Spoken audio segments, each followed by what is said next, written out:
All right, all right, all right. Good morning, people of Earth. Welcome to Tuesday. Almost July. It's just around the corner. So get ready. Because then we truly are on the downhill into the warm times again.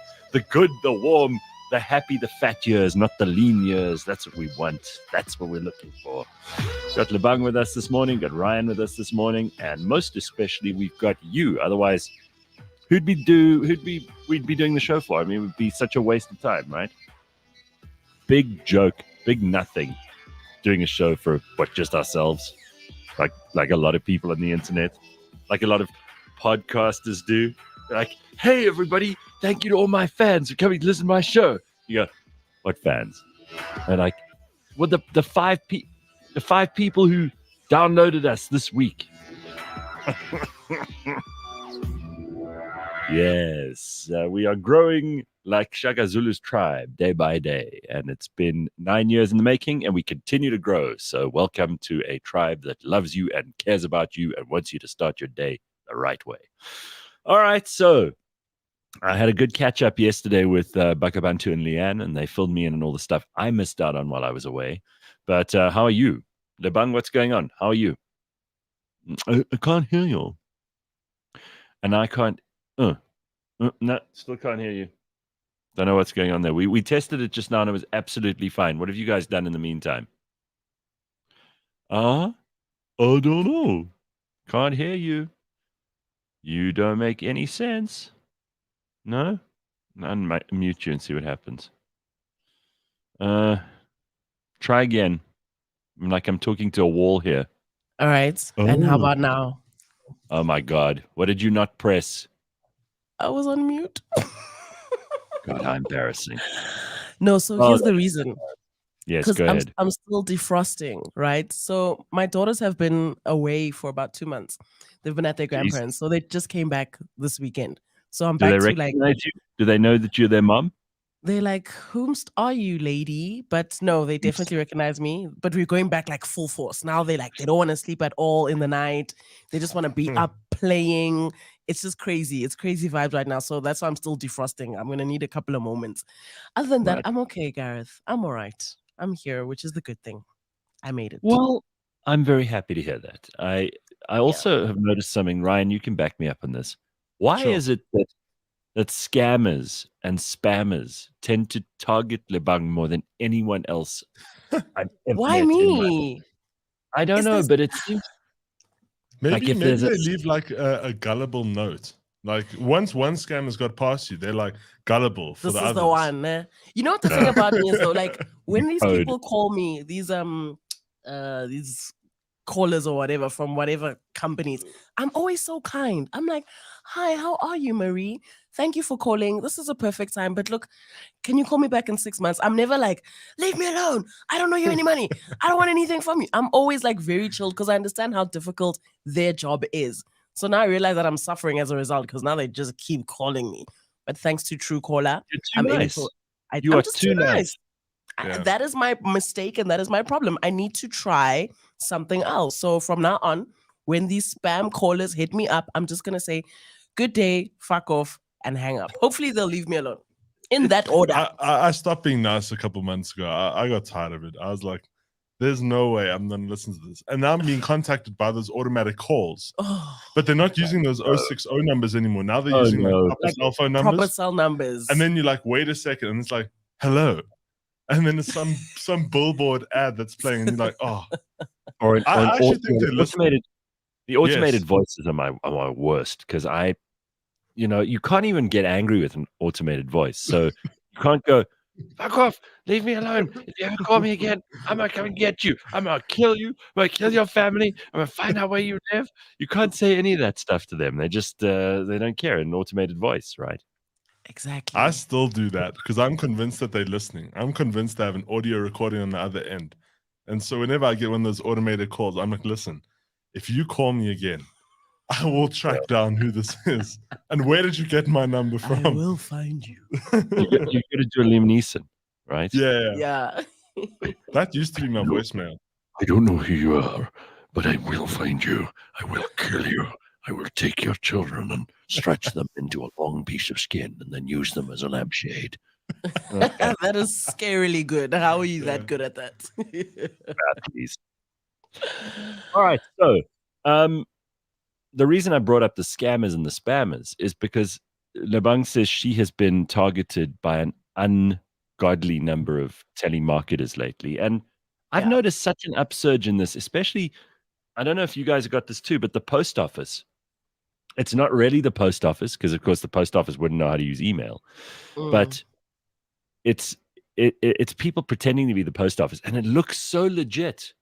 That is so scary. Because they've become so good at this that they're like, there is a package waiting for you. All you have to do is pay the 253 Rand for your package, and then it will be released, and you can come and collect it at the post office. And it all looks very legitimate. It's got the post office logo on it. It's got, and I mean, I haven't ordered anything online for a while.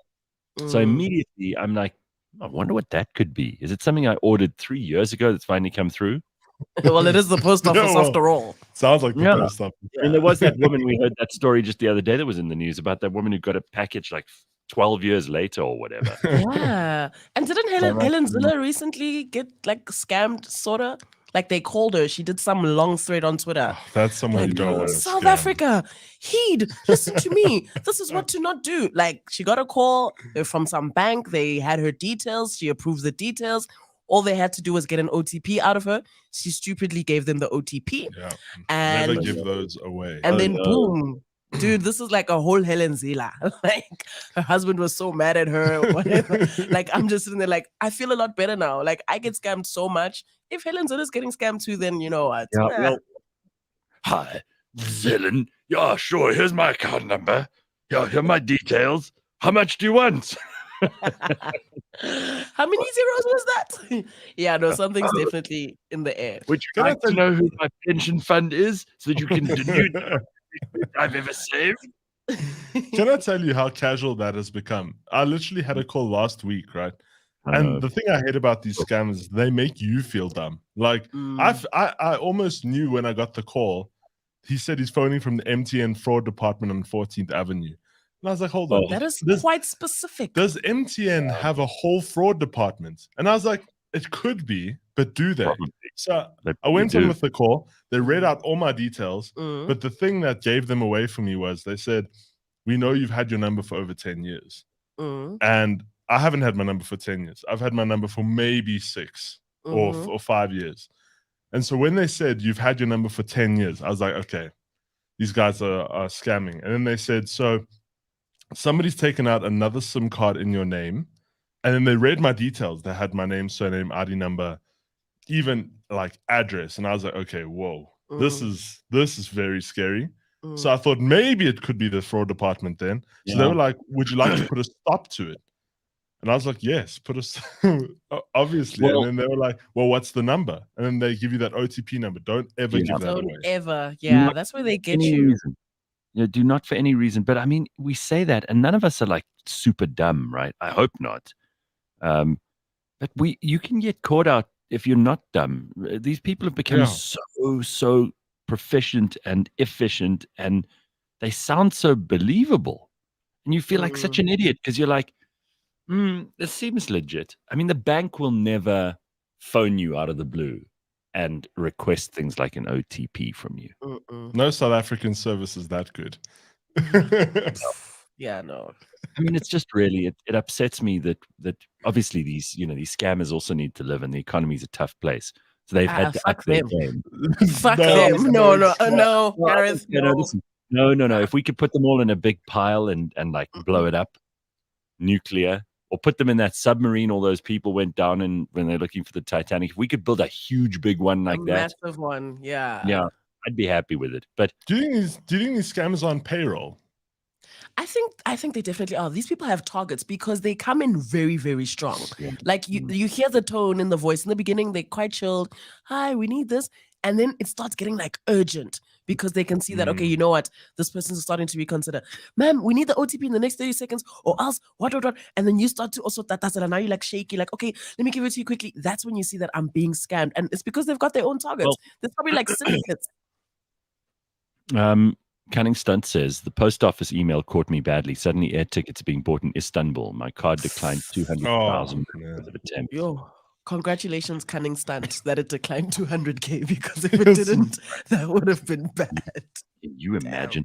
So apparently, the new scam is IRP5, which is the that's your income tax return. So you apparently got to that as well, because of course it was only a matter of time before they pretend to be SARS, right? The 99 Rand scam is very genius. Does it still happen? I'm sure it does. And then wants to know whatever happened with my dog scam when I was looking for a puppy. I did the investigator. No, the investigator just went quiet. Also scammed you, right? Well, yeah. So Yes. I paid the scammer like an idiot, and then the investigator, look, she may still be, who knows? But I mean, I haven't been able to get hold of her for a while, so she's probably also a scammer. Probably in cahoots. She probably was the fucking. She was probably yeah.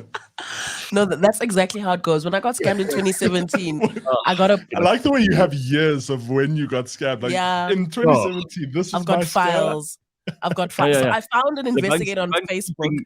She's got a thing on her desktop with like screenshots from 2012. Yes. Yes, I am on a life mission. You're like a carte blanche. You're like in this year. I just don't want people to get scammed, man. So I found an investigative officer on Facebook, right? Which was probably the first mistake. Get off Facebook. I don't know how many times we have to tell you. You know what? When I say it out loud, I'm actually like, crap. But he seemed legit. He had a page. He was like certified. People had commented. I loved Johannes's work. He was so good. He found the people that scammed me. I'm like, this is the guy that's going to find the scammers. I was going to say, is this Derek Watts? Dude, Facebook? Needless to say, I met up with the guy once. I swiped my card and I never saw him again. He'd probably holler at me like every 6 months. Hey, ma'am, we found the pin of we're still tracking the cell number. We hot on his heels. Wait, did you pay this guy? I literally swiped. I swiped the day we met. How much? I don't even want to discuss the amount. But yes, the investigative officers are usually also the scammers. So it's like a inception scam. That's what it is. That's what it is. My uncle just got scammed as well. He's trying to get his tennis court redone. And so he paid this guy to, I don't know, to come and resurface the tennis court, right? And then the guy's like, okay, cool. But then I just need another $5,000 for the materials and they'll be there on Monday. So Monday comes, they're not there. A week later, he calls, no, we're going to come the next week. I was held up. So then he actually phones, like, you know, the company with the materials, builders or Build It or whatever. So they actually have all the materials stocked, but it's not paid for. And it's been over 3 or 4 months now. And I think it's like over 25,000 Rand. And so my uncle is hitting the roof because now he's realized, oh, it's a scam. He even had references. Yeah. He had references who he called. Those references are scams. These people have been very, very smart and they're getting better. And Dogozo is being very full of himself. He says, I've never been scammed and I never will be. You get scammed, it's probably your own fault. Well, we've all said that before. Sorry, we're not as perfect as you. But I'm afraid, like, these people are, they're fucking brilliant. They're really good. They good, bruh. Basically don't give anyone anything. Just do not pay anything. No. Do not pay your taxes. Don't pay, because everyone's trying to scam you. You know what's the really scary thing is that we put our details in every single form that we fill in online, right? Most of us even put the autofill. They've got our email, they've got our cell number, they've got our address. Every single form that you interact with online, you just click autofill. Boom, your information's gone. But wasn't this meant to be what FICA was for? Wasn't FICA there to protect our personal information? The Poppy Act. But the Poppy Act, obviously. But I'm thinking, like, the reason that we had all this information is that so if someone was a scammer, we could track them down. Yeah. Oh, yes. You know, so we could find out who they were and we could put them in fucking jail or something. I don't think one person has ever gone to jail for this. Nah. I doubt it. They just keep changing names and they just keep it moving. I feel like if you're South African, it's easier to pick up if it's like a scam or not. But if you've just moved here, like you got to be careful. But Jimmy comes to Joburg, they always targets. Liba says, is there any correlation between Lebang getting her flashy nails and the influx of spam calls she's been receiving? You I don't might have be flashy onto nails. something. I'm also getting bullshit emails every day, and they've gone up in number. And by the way, the other group of people, we've spoken about them before, but is these Bitcoin traders on Instagram, right? Oh, the worst. They always start there, and I get 10 new ones every day, and I'm now being diligent and going in and blocking them, because otherwise it's just going to get out of control. They're not real people. It's someone who, because they use the same formula every time. They got pictures of guys or girls with flashy cars and actual cash money and mansions, and then it always starts. The biog always starts with God first. Leave God out of this.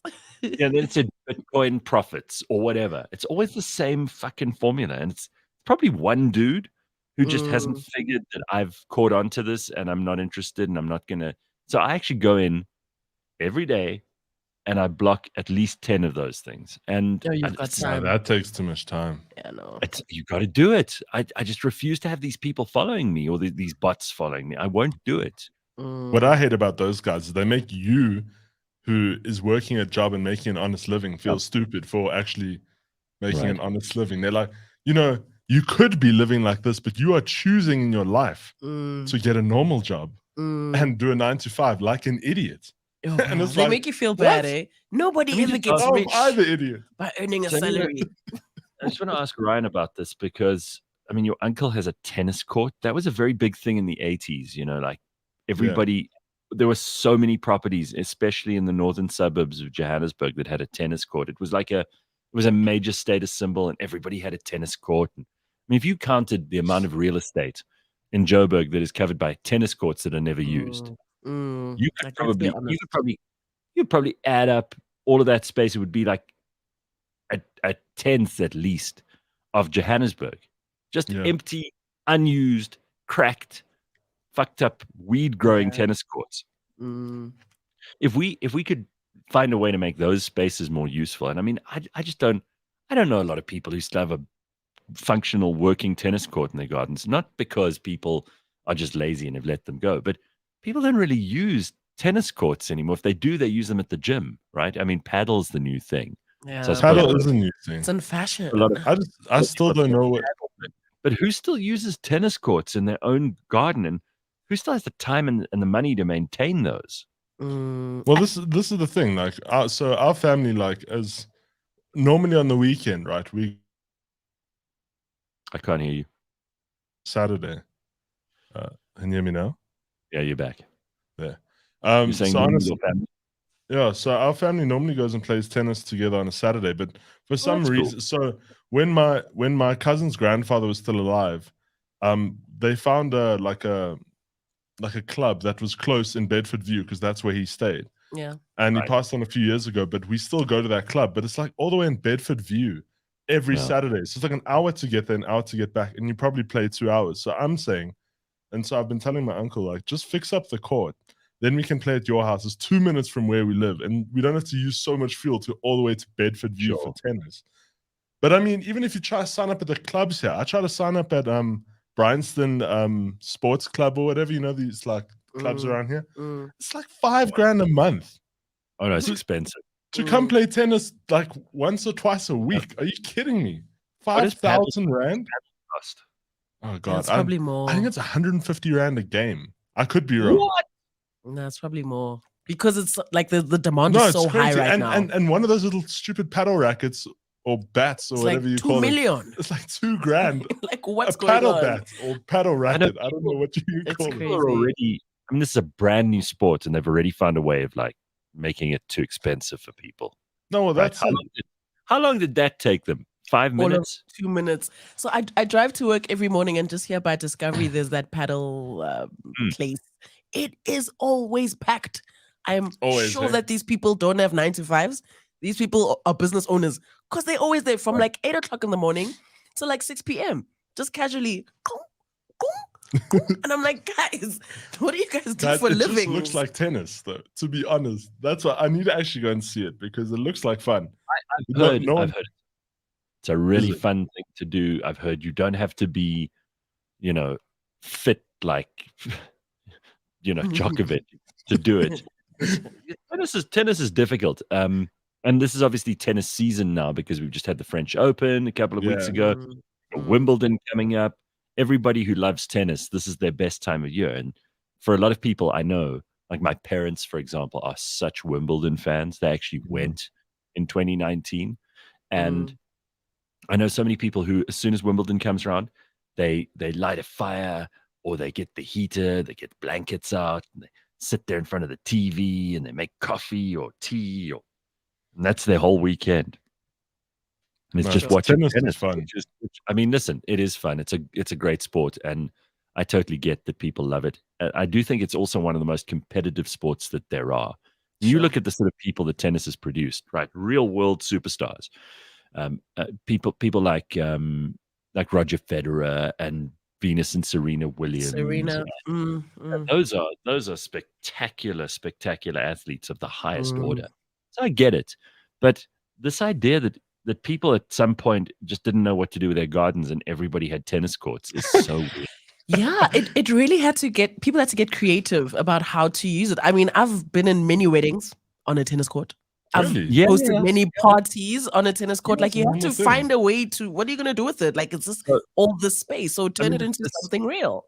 This could be something interesting that we could come up with a couple of ideas this morning on the show for, because if you go to Google Earth or whatever, and you look at a satellite photo of neighborhoods like Bryanston or Houghton or any of those kind of old northern suburbs, money. all have a tennis court. And some of them you can see the tennis court looks like shit. And you're like, well, what are you doing with that? I mean, you could build a little cottage there and rent it out to someone. You could grow a vegetable garden, dig up a tennis court, get rid of that, put a vegetable garden in there. Because it's got the kind of tennis net around it, you could create, I don't know, you could put a little like a dog walking thing in there. I'm trying to think of things that you could do with that space. I mean, it's not I don't have that problem because I don't have a big enough garden and I don't have a tennis court. But for a lot of people, this is like a major thing that they've and it always worries them, and they've got to always keep it resurfaced properly. No, that's it. It's so expensive. It's a tax. They've got to make sure that the fencing around it isn't rusted and fucked. It's a really difficult business. And lights. You have to have those tennis court lights, which are very expensive to run as well. And who can afford that with electricity, right? Exactly. Just get creative. My uncle hated us when we were kids because we used to, my cousins and I would take our scooters, and back then my cousin had like a zippy nippy. I don't know if you remember those things from back then. It's like a little electric scooter, and we used to just go around the court, but obviously it would mess the court up properly. And so that's probably why it's in the condition. So you're to blame. We were 100% to blame for it, but we had so much fun. My gran would also, when she was still alive, she would get all her tennis friends, because they'd meet in at the tennis courts in Joburg, but it got like really dodgy. There was a couple of attacks at the club, so my gran would bring her friends to my uncle's house. Oh, the tennis club. Yeah, the tennis club. Well, that place used to be like a party hub at some point. I know lots of people who, while I was growing up, my mom's age at that point, these ladies would do like tennis on a whatever Tuesday or a Wednesday or something. And it was a thing for a little while. So I think that's also why there's so many tennis courts around us, because it became something that like ladies used to do on a certain day. Like the husbands are playing golf and we're going to go play tennis. So we all look busy. That's like the vibe. So apparently tennis is still a big deal in Musgrave, Durban. The mall has a very busy tennis court, and the tennis club is also very busy. So you see that tennis court in the mall? Yeah, there are places where it still happens. Wow. That's very cool. I got to go there. Anyway. You could build 4 paddle courts for every tennis court and hire them out. Yeah, but then you have to let people into your garden. I don't know if you want that. Here's a good idea from Gray. Says we should build cages around the courts. We already have those, I think. And lock the ANC cadres up there with a hamster wheel to generate electricity for the rest of us. Then we'll have none. What do you mean? They're not going to exercise. ANC cadres look like they don't know what it is to run. Please. They wouldn't know what to do. The only thing they're running from is their responsibilities. That is it. Right. It's a fad. This is now talking about paddle, according to Just Rock Up. I agree. It's a fad that will lose appeal after a while. Like action cricket was huge in the 90s, still around, but not big anymore. I remember Yes. action I cricket. completely agree because right now the hype is a bit too much. Everybody's trying to do it. People don't even know why, but they're all just getting in there because it's a nice thing to Yeah. say. These things generally don't last. If people don't have like an actual care for the thing and they're just doing it because their friends are doing it or whatever the case is, like Oh. what's being said, it's exactly that. Speaking of fads and trends, Ryan, I was at Yes. Checkers yesterday. I asked the woman at the checkout counter because I've been away, so I had no food in my house, right? So I had to stock up on bread Right. and milk and shit. So I said to the woman at the checkout, like, those stupid Prime drinks, are they still selling? She said to me, not at all. No They one can't move cares. them, eh? They There can't you move them. go. Have you been to the Checkers have Samsung got- Checkers? They're still They've got stacked such there. a No one's problem. buying them. No one's buying them anymore. It's a complete Mm. waste of time. And I think it's going to cost more than they've ever made out of it. Poor Checkers. Like, you hop on a trend or a That's fad. what you like, get. That's what that's you what you get. get. Not Right. poor anything. Not poor anything. That's literally I'd what love you to get. know if they made I'd love to know the profit margin they made off it. Taking into account the primes they still have left over. Because I know like the Checkers by me, they sold out, but they're not restocking. They're like, we're done. That's over. The kids are literally So- onto the next thing now. Literally. Yep. Just like that. Like it never happened. Like it never A mattered. lot of people throwing in this comment, like the air fryers, aren't they a fad? No, it's I saw definitely not a Lebang fad. cooking here. She's like cooking in the office now still. Yes. Yeah. It's definitely not a fad. It's definitely a real thing. There are many, many Right, people that are still pushing the vibe, and Okay. I think it'll be here for a while. Like and subscribe. Move on. Thank you, Gareth. Jesus. Oh man.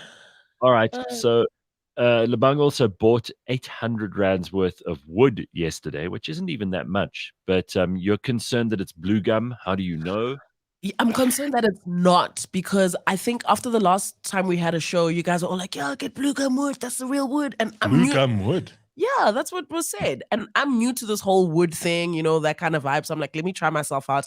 I'm just not sure if I got the real one, because it's like, it's not burning really well and smoking up the house. I'm like, what was the hype around blue Wait, gum? So but- how do I know that it's blue gum? Yeah, that's what I was inside. Who are you asking? Well, Are you asking the guys at the garage?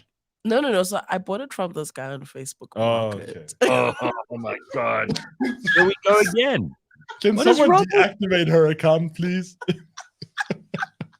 Where else am I gonna get a bucky load of blue gum wood at 800 bucks? Because every day when I'm driving past the neighborhood, there's a guy in the corner selling it for 25 rand. If I add up how many 25 rand packs I'm buying You. in a month, it's like that 800 rand sounded cool. I'm like, okay, let me just get it out the way, once off, done.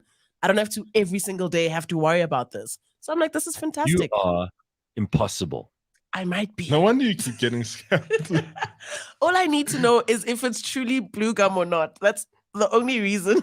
I just want to know, is this a thing where people are going out to look for a certain wood, like blue gum wood? Like, because for me, it's a gamble. I just go to the garage, and if it burns, it burns. If it doesn't, Right. it's a bad bag. So there are two things here. Number one is that blue gum wood is probably cheaper. And number two, it's also it's environmentally friendlier. So you're burning a non-indigenous species, an exotic species that's actually not great. We shouldn't have as many blue gums in this country as we do. Funnily enough, Australia, who's so uptight about whatever comes into their country, they've got border control. Like if you try and take in a single piece of biltong, they shit themselves and like lock you in jail for 3 years. But if they come and looked here, they'd see that blue gums, which come from their shitty country, are everywhere. The whole Free State is full of fucking blue gums. So we've got to cut them down. And I think it is cheaper. But honestly, it's supposed to burn much better. It's supposed to burn cleaner, all of that stuff. I think it's just because it's cheaper. That's why you should have it. But it doesn't matter, Lebang. If yours doesn't burn properly, you obviously got like everything that's happened to you in the last 8 years. It's just another scam. It's just another scam. Yeah, I feel so duped again. Well, look, at least the wood is there. I don't have to But now. how much did you get for 800 rand? I got like a bucky full. like a whole bucket. He came with his whole bucket and then he just offloaded it. So I was like, okay, this is great. Is it in packets or was it just loose? No, it's just like loose. But again, for me, it's the Oh, convenience. Guys, I don't need to every day get another pack of wood and then go home. But Now if I it- know that the wood is just there ready for me. But if it rains, where are you storing No, it's in it? the carport. I'm not just gonna leave it like litmusly in the. I'll put it safely. Sure. Okay, but that is a sensible way to be buying it. But for them to just transport it loose is crazy. Yeah. They should just so that it can be offloaded and loaded properly. It's easier to put it in packets. Plus, how do they charge you? How do you know whether you've got the amount that you wanted? I buy wood like you do, but they drop it off in packets. So they're like, it costs this much a bag. Okay, then send me the number for your wood plug, Gareth, so that I don't Can I have just these say, problems. I'm just picturing I'm just picturing you in my head right now. Like when the guy arrives with the wood, you like go out to his bucket and you're looking at it like, yes, this I'm is like, blue gum. okay. Let me But have a look at this one. Oh yes, this is exactly This is why it. I brought this to Gareth, because I knew Gareth would have the answers for me. I'm literally a first-time homeowner. It's my first time having to make fires all the time. I need guidance, and Gareth is the guy. So says, Lebang, does your partner even trust you to make all these decisions? Yes, sadly so. I'm like the neck and he's the head. So I'm like, well, let's do this, let's do that. And he's like, yes. Happy wife, happy life. He probably comes home and is like, you're like, I just got scammed. And he's like, oh. It's just another Tuesday. If I was Lebang's partner, says Ricky, I would have hidden her phone. It'll save you so much. You're not wrong. Very nice. Yeah, Okay, but look, Gareth so will plug me, so I'll be good. Let's get into the headlines for this morning. A couple of things.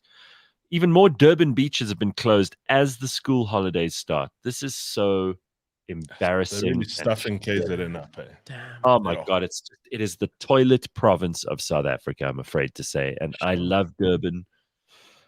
I used to go on holiday there all the time. I used to love the sea. I used to be a big fan. I talk about it every time I was there. And even when I wasn't, that's where I wanted to be. But right now, I think this is just the most embarrassing place in South Africa, because what is the point of a beach if you can't use the beach? What's the point?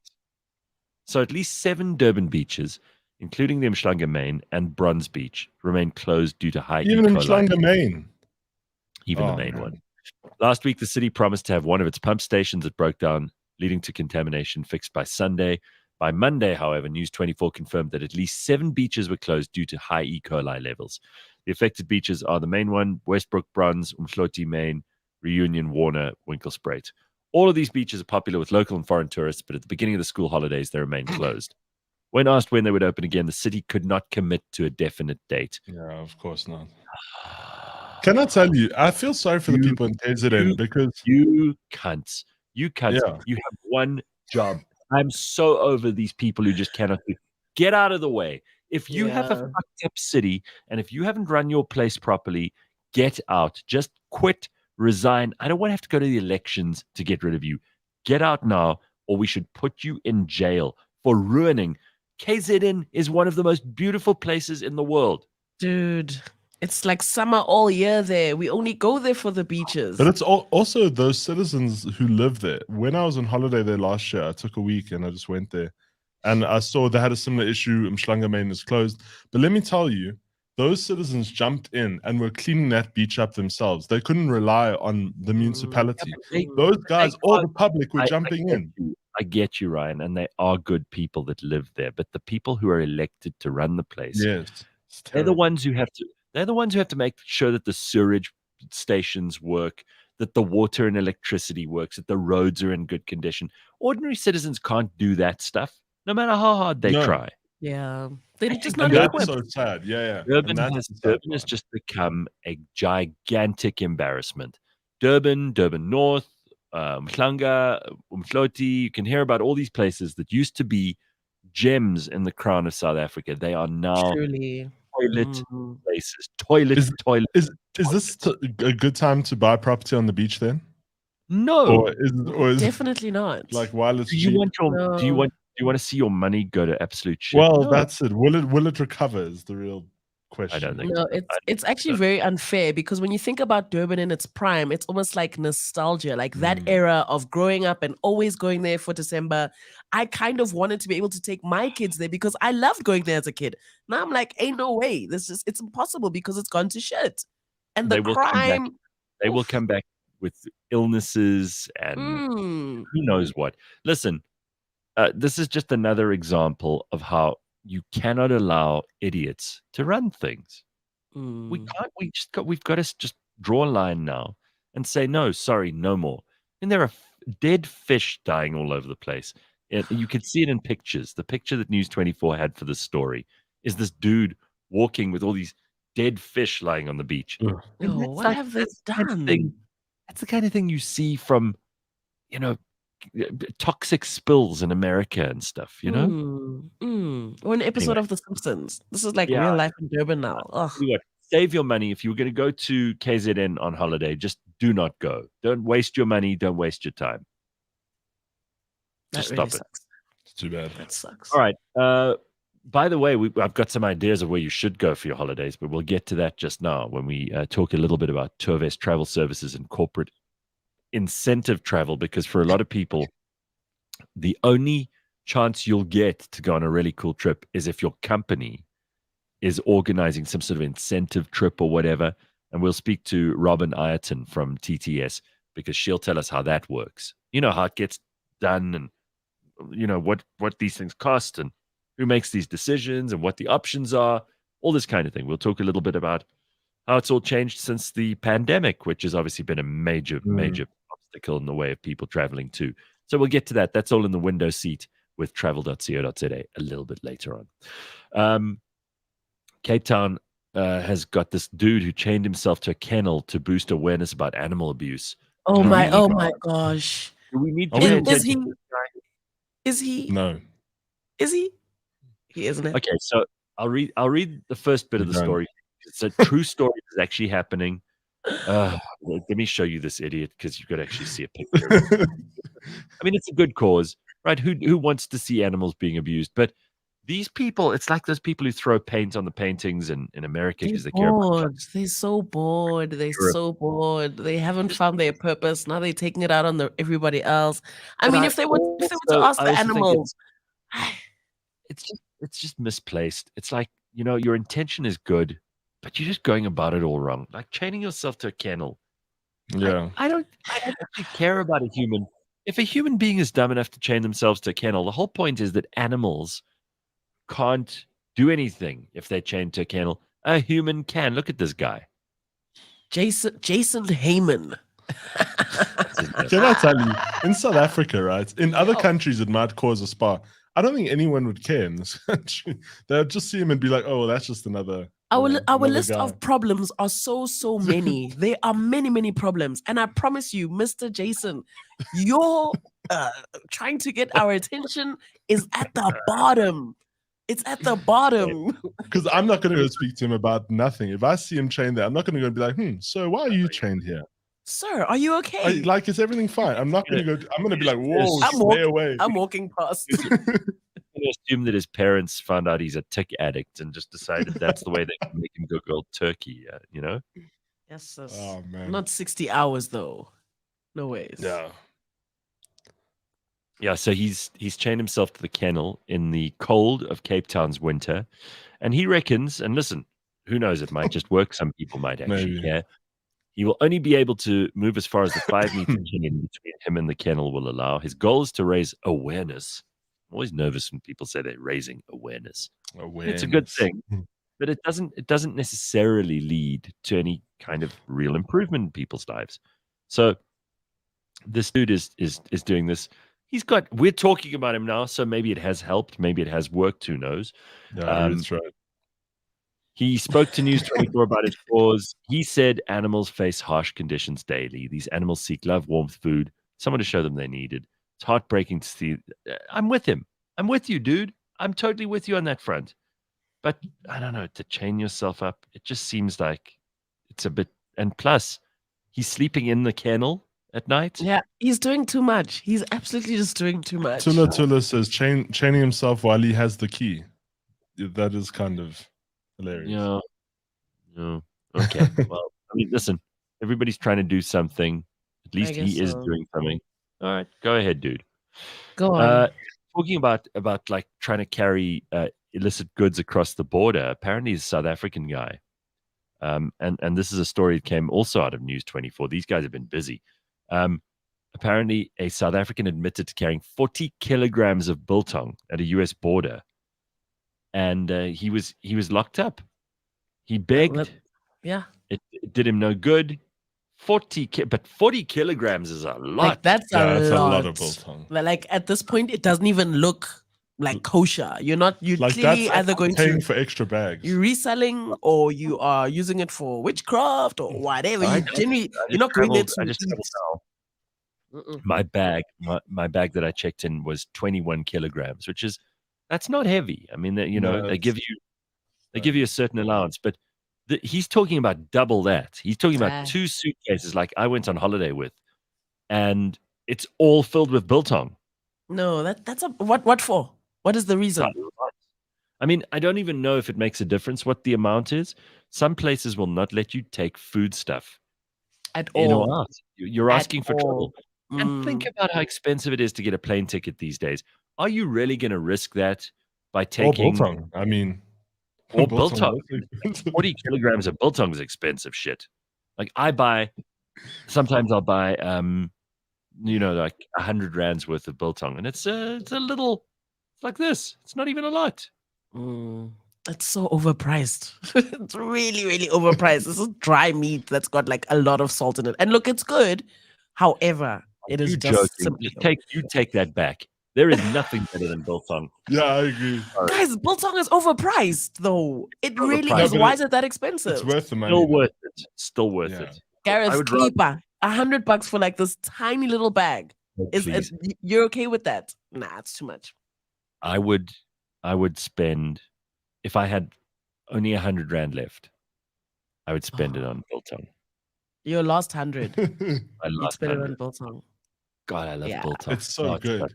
Yeah, it's But just it's I don't know also- if it's like that good. Like but $100 for 50 Yes, grams it is. type good. Depends where you buy it. Depends where you get it. There's this Yes. one Fair. butchery that I've been to. Someone tipped me off. In fact, it was Damon, my Mm. former producer. He said to me, "You go to this one place in Hyde Park. Oh my God, do they know what they're doing? Their biltong, the best biltong in the world." And it's not biltong if it comes in like those packets at the garage. Like that's not No. biltong. Yeah, Those yellow packets are not those biltong. yellow packs, Brown- those are the ones that are overpriced. Yeah. Brown It's not paper biltong. bag. That's what you want. Yeah. Look, if it's moist, if it's moist and you can like taste the love, then I'm happy to also spend my last $100. But it's just overpriced. Sims actually put me onto this new thing. When we go to Santon, they have like a biltong dispensary in the middle of the mall. Mm. And so Simpiwe gets these. She gets biltong with hot honey, like a hot Oh. honey syrup. It's actually Ooh. so good. What?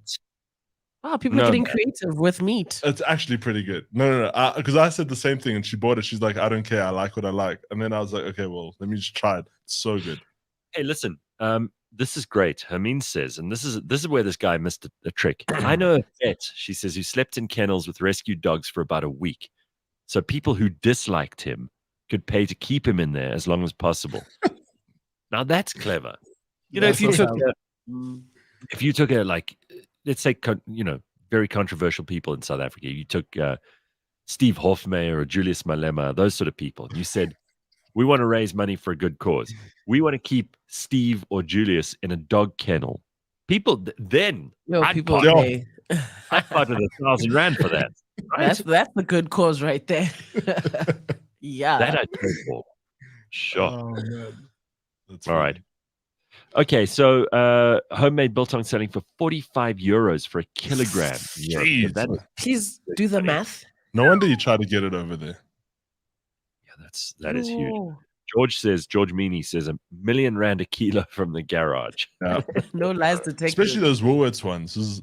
Even Woolworths biltong's pretty good, but it's so Ah, expensive. the only good biltong worth purchasing and actually spending money on is when you go to an actual place where they're either gonna like Butchery. zzz, A like cut it in front of you, a butchery. That's what it's called. Especially in the Free State, like at those halfway garages, they literally have like a I'm sorry. biltong Yeah. house. Hang on. We started the show by figuring out that the worst person to give you advice on where to buy things or how to buy things is Lebang.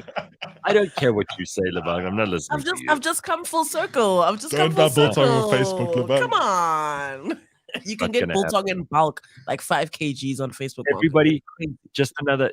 There should be a public service warning whenever Lebang gives some advice on what you should buy, where you should get it. It must come up like those COVID things. This woman has been scammed every day for the last 50 years. Do not fall for her bullshit. From the moment she could talk, Lebang has been scammed. Do not take her advice. You know, it's actually really sad. I'm happy that I can laugh about it now. There was a time I couldn't laugh. Now it's funny. Back then it was not funny. All right, let's turn our attention to travel.co.za. The window seat is what we call this. Every couple of weeks, we check in with travel.co.za. We find out about the world and the landscape of corporate travel. And not only corporate travel, we've done destinations. We've talked about how you can save money, what some of the tips are for booking seats, and where you can go, where the rand is still competitive, all kinds of stuff. We had that conversation just a couple of weeks ago. So today I want to talk about incentives, sports, and global immersions. And we're going to speak to Robyn Ireton. She's a general manager at Tourvest Travel Services. She's been with them for 11 years. She's traveled to over 45 countries. So this person knows what she's talking about, all right? She loves the opportunity to explore new destinations and cultures, what they have to offer. Let us welcome Robyn Ireton. Hey, Robyn, how are you? I'm good, and yourselves? How's everyone doing this morning? Good. Hey, I see you've got a map of the world there. How many of those places have you ticked off? I mean, it sounds like you've done at least half the earth. Well, you would be surprised. It's actually the convenient ones that I haven't been to. So the ones that everyone else has been to are the ones that I haven't been to. I need to get to those ones. So which places have you been to that probably we haven't? So Serbia. I don't know if many of you would have gone to Serbia. Oh, wow. Yeah? Sri Lanka. Sri Lanka is a really great country. It's actually Wow. my favorite destination is Sri Lanka. Wow. Colombia. Peru's amazing, absolutely amazing. Go hike up the Machu Picchu. It's very nice. All right, so let's talk a little bit. I mean, I've had some friends who just went to Machu Picchu, and they told me it is absolutely unspeakably beautiful up there. But how's the landscape changed in corporate and incentive travel in South Africa? Because we know that a lot of people get these incentive trips paid for, big corporations. This is one of the reasons that they put money into travels, because for the staff, for the people who work hard every day, all year long, this is like the thing that they work for. Some of these companies, you couldn't pay people more, but if you offer them a trip, and especially if it's to some really cool place and they can go with some cool people who they like at work, this could be the best thing about their year, right? Absolutely. I mean, employees live for this because, as you said earlier, is you wouldn't necessarily be able to afford these days to go on travel yourselves. So you're relying on those corporate incentives to take you to these places. And most of the corporate incentives that we're doing are places that you wouldn't necessarily go to on your own. So, for example, we've just done a trip to Iceland, or we've done a trip to go to Rwanda to go and walk with the gorillas. So those are trips that you as an individual wouldn't necessarily have the money to pay to go to for yourself. So you rely on those incentives with your company to get going. That sounds incredible. I mean, obviously, apart from the saving that, if you book a whole bunch of seats and you book a whole holiday for, let's say, an entire department who've performed really well that year, there are obviously reasons that companies can save money on that, and they can afford to do these big bookings. Now, what are the pluses and the minuses of that, especially since the pandemic, because that changed everything, right? Literally, travel stopped. End of March 2020, nothing happened. Everything stopped. Everything had to get moved or postponed. Currently, with it opening up, there has been an influx of travel. I think South Africans were itching, like, we need to get out of there. Some corporates were still a little bit uneasy, didn't know whether we should still stay in South Africa, because a lot of what happened is the corporates switched to doing something more local, slowly started going regional, so Namibia, Botswana, Zambia, and then now they're dipping their feet in going internationally because they're like comfortable that COVID's not coming back and they can now explore a little bit more. Our biggest challenges is that previously we used to, Gareth, you just said that, you can book in bulk, but we used to have long lead times. So we used to have a year to work on an incentive trip. You would get the better rates, you would book it far in advance, you'd know what you're getting, you know what you're working towards as a corporate, as an employee working for the incentive. That's my goal, that's what I'm aiming for. Sure. Now we get a much shorter lead time, sometimes even 3 weeks to put together a corporate incentive. Visas are an issue, so it is getting a slightly better, but at one stage, the US Embassy, for example, had a 6-month waiting list just to get a visa. It has come down to about 3 months, but it's still pretty bad. So what we're tending to do these days is making sure that people have their visas first before choosing a destination, whereas previously it was choosing the destination and then worrying about visas. Okay. And obviously, if you have more lead time, you can plan better itineraries too, because you can really make it exciting. You can get more excited. Yeah. Okay, so let's talk about the most popular destinations requested by companies in South Africa, because it's fine. Individuals, everyone has a different opinion. You might be interested in going to, Sri Lanka. I might be interested in going to Iran. So we could sit and argue about that. And it doesn't matter, because you're going to go to the place you want to go to, and I'm going to go to the place I want to. But when the company decides, they have to try and figure out what their people would most like to do, but also where they can get value for money, and what might be a different sort of extra incentive, a different reason for people to take part in something. Correct. There's different reasons. Sometimes it's the CEO who just really wants to go to X destination and he has final say. Yeah. You can pitch and go, but this is the reason why you need to go to this destination. No, he wants to go to Mauritius, for example, and that's where he's going. Right. But oftentimes what we'll do is we'll look at the different corporates. We'll look at what their outcomes, what are they wanting to achieve from this incentive, and how do we then tailor make it to them. So the popular destinations at the moment, a lot of cruises. I think that's also part of the post-pandemic. People just want to be still see many destinations, but be in one contained area with all-inclusive. So cruises are quite popular at the moment. Italy has been exceptionally popular. I think I've done this year alone probably eight incentive trips to Italy. Oh, wow. I think it's the nostalgia. So people are wanting to get back to that old school incentive where you can see a lot of history. And we're doing things like dinner at the Palace of Versailles. It's things that you as an individual wouldn't do on your own. So a helicopter ride to take you to dinner in these massive cathedrals. It's things you individually would never be able to do or think of. So we might even get like a celebrity chef to come and cook dinner for them in a private venue and then join them for dinner. Yes. Amazing. Cool. Amazing. Very cool.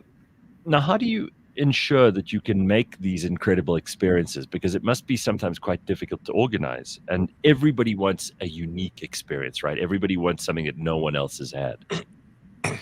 Everyone wants unique, and majority of the time, a lot of these travelers are actually seasoned travelers. So they've won these incentives a couple of times over and over. So you really need to keep every time pulling out the stops, making sure that this one's the better one.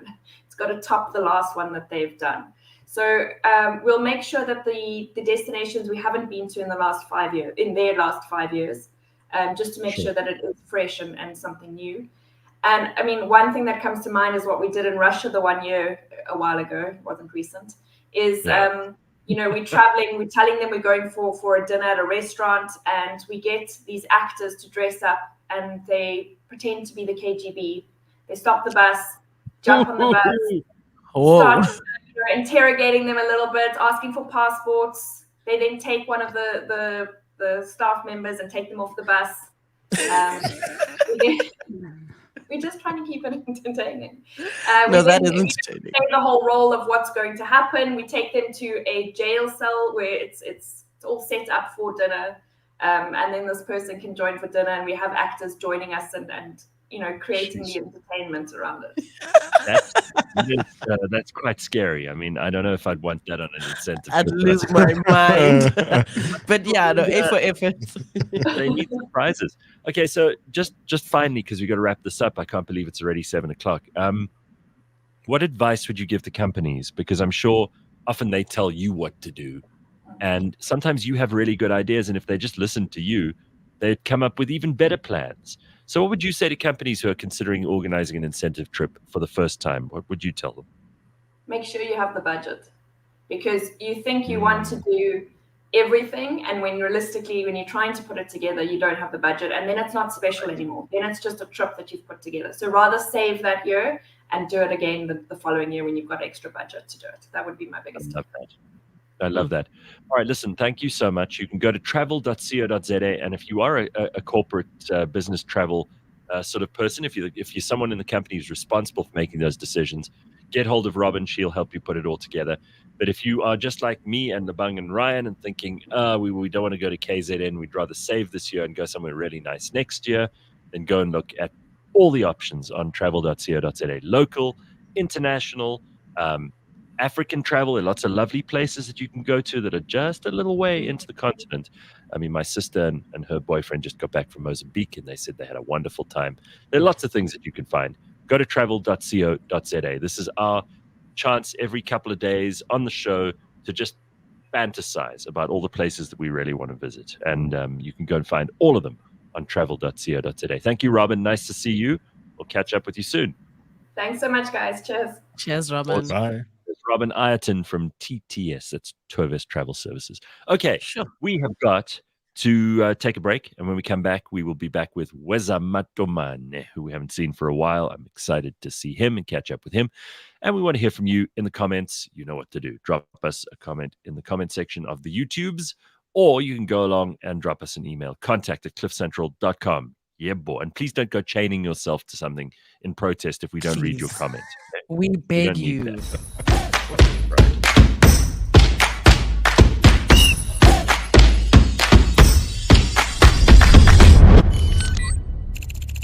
You might know Cliff Central as South Africa's podcasting pioneer. Well, of course, we did help kickstart the industry back in 2014, and we've been shaping the space ever since. But did you know that we also do a whole lot more?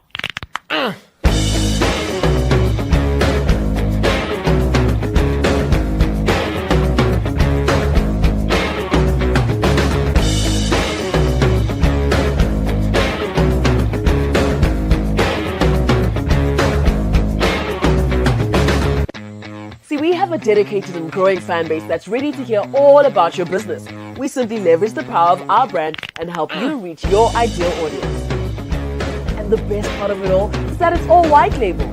So whatever you create with us is yours to repurpose and do with it as you see.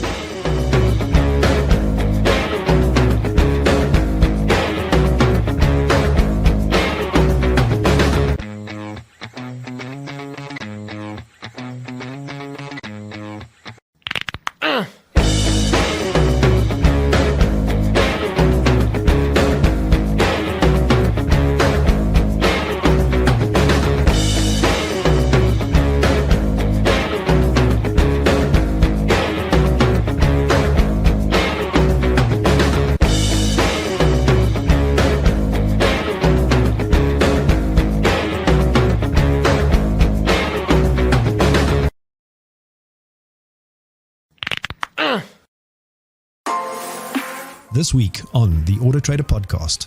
I like this terminology thing. A lot of people don't understand these things, and quite often when people read something, they Google's a big benefit now because you can just quickly Google it on your phone. Yeah. But in 10, 20 years ago, somebody said something like, "What is MIDP?" and you didn't know, you wouldn't ask. Exactly.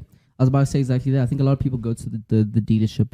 They do their research. I think a lot of people do research, but you don't know what you don't know, right? So they just get there and they told a bunch of stuff, lots of terminology, lots of terms, and they don't want to, just say, what does that mean? Catch us every Monday at 9 a.m. on YouTube and on autotrader.co.za.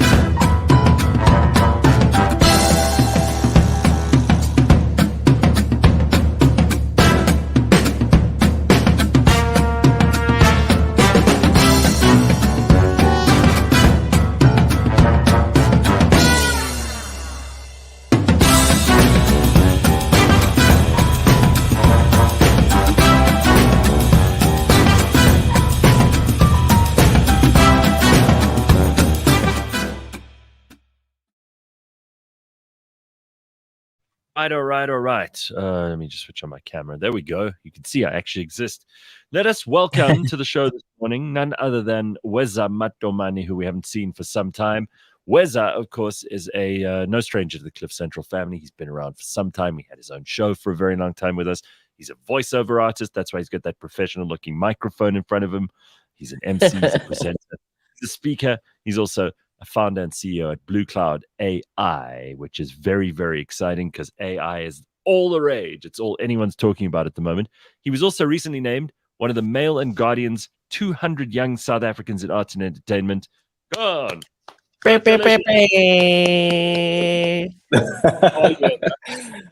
Hey, hello everyone. How you guys doing? Good, dude. What's been happening with you? I mean, the latest update on your inclusion in the Mail and Guardian's 200 Young South Africans to watch. That's pretty impressive. Well done. Thank you very much. I really appreciate it. Yeah, no, it's been a good adventure. Yeah, so it's a great way to kind of I don't know, where are we? We're halfway through the year, right? So I can say it's a good way to mark half the year. I just have to warn Lebang because anytime that Weza talks, it sounds like an advert, right? No, I'm quite aware of his extreme skills in this life thing. Speaking to him is like, I'm convinced whatever he says is true. Lebang falls for every scam that there is, and when anyone's trying to sell anything, she buys it. So Weza, just don't try to put on too much of a sale here, all right? I'll tone it down. Thank you very much. Very good. Okay, so we've got to talk about AI because I know this is something you're involved in with your new business, new-ish business. So how do you feel about AI? And you know, everybody these days thinks ChatGPT is going to change their business, and in some cases they're right.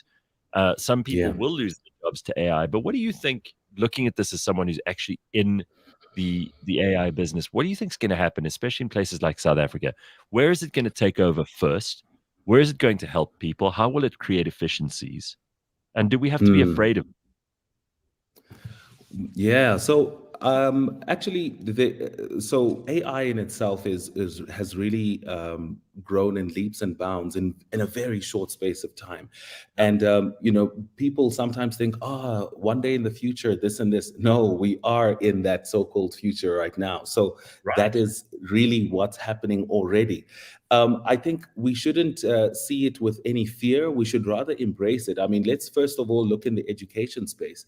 So I saw a post some time ago, maybe 2 months ago, about teachers protesting back in the days about calculators, thinking, hey, calculators are going to make kids dumb. Let's not bring calculators into the school environment. Well, they did go into the street and protest with big banners and stuff like that. And they really did try to keep us away from calculators. But what did it do? It, in fact, enhanced how we do things. Today, no one asks you about can you do long division or integration or derivatives out of your head, you know, because it's not necessary when you have a calculator. And in fact, even when you are an engineer, so back when I used to work at Sasol, we didn't have to calculate anything from our heads. You know, you'd have an Excel spreadsheet, you'd come up with a couple of formulas. So even when it comes to calculators in the workplace, it wasn't really about can you do it out of your head, but it is can you use the tools available to do it as quickly as possible, because we're really concerned with the correct answer. As to how you got there, well, it didn't really matter, did it? Sure. Yeah, I love your reference to like calculators and how teachers were against that because of course you wouldn't be doing the long division yourself. I never maybe because I'm an idiot, I never really got long division. I was always really bad at it. And I was thrilled when we could just dispense with that shit and get to the answer thanks to the calculator. Plus, I mean, I'm so useless now. I can't do mental arithmetic for anything. Anybody who listens to the show knows I'm terrible at this stuff. I have to pull out my calculator. Thank God it's on the phone now. And you just go click, click, click, click, click, figure it out. And I feel much more comfortable. If I'm doing, even now while I was away, I was doing exchange rate stuff. So I'm like, if this is how much it costs in this currency, and I pay for it in that currency, how much is it actually costing me?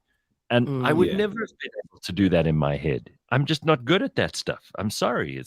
And frankly, why should I be feeling bad about that when a machine can do Yeah. it far better, far faster, and far more accurately? Yeah. So that's the exact reasoning.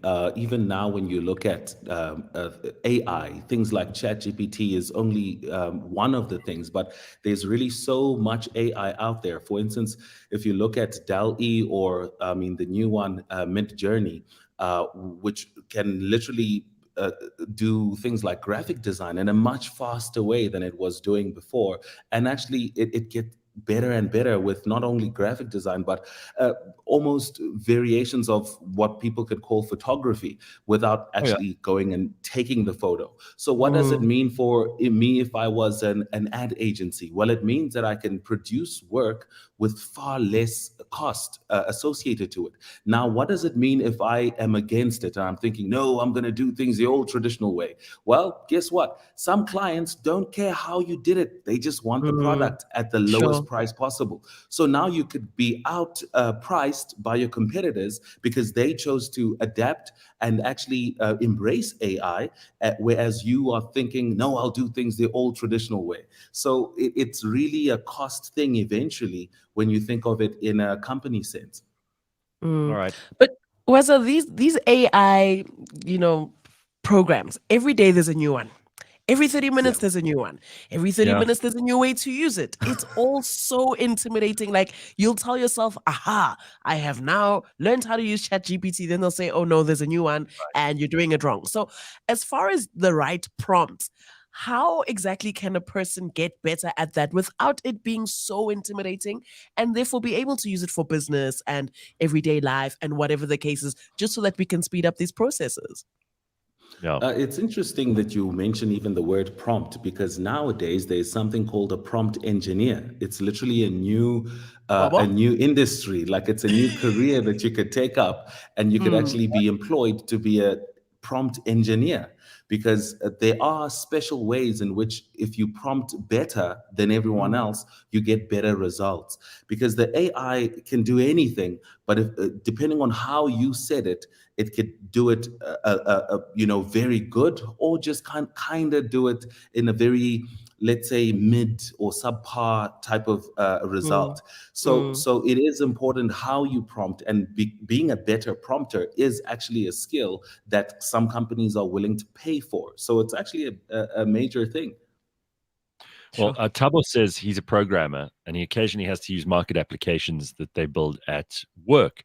He uses Canva at work and they think I'm a genius. Canva doesn't even have a lot of great AI features. I'm here for these cheat codes. Mid-Journey is also a great way to generate images of text to image. I've got this friend group that I'm on, and they all have decided that it's really, really funny, whatever we're talking about, to generate some bullshit image of like cats doing whatever it is. So it could be like the war in Ukraine, and then there are these cats like with guns and shit. It's so stupid. It's driving me. I mean, I don't find it funny. I don't find it interesting at all. Maybe I'm just boring on this front, but this is the kind of thing this thing can do. And, to actually get an artist to do that, which is what you would have had to do, you had to pay some very, very talented graphic designer to come up with, I want to see a rhino on its hind legs, dressed like Joseph Stalin and carrying a minibus taxi under one arm. Who wants to see that? I'm making it up as we go. But before, you would have had to hire a talented graphic designer or artist. It would have cost you quite a lot of money. Would have taken at least a week to generate, to do. And then you'd have to go to and fro and get the right image. And no, I don't. I like that color, but I don't like this one. You know how these things go. Now, obviously, we've shortened the amount of time and effort tremendously, and the cost phenomenally. So this is the way people are going to do stuff from now on. I don't see any way that humans will be able to compete with that. Of course, there's always going to be a place for fine art. There's always going to be a place for true writing talent. There's always going to be a place for real genius in a debate or in a discussion or in a paper at university, for example, where you're discovering new things. But these machines should not be fed. I'm with you when you say, Weza, that we shouldn't be afraid of them. I think there's a way for us to leapfrog past a lot of real bullshit that's taken up time and effort and energy And also, people will find jobs. It's not like everybody's going to sit around and wait for something to happen when they lose their job as a AI. AI replaces them in what career they're in. And I like this idea that there are prompt engineers, because there are going to be people who are constantly looking at what's going on, what the trends are. They're doing all the hard work of figuring out what's good, what's bad, and what's ugly. You pay that person to do it, and then they will tell you what the right tools are.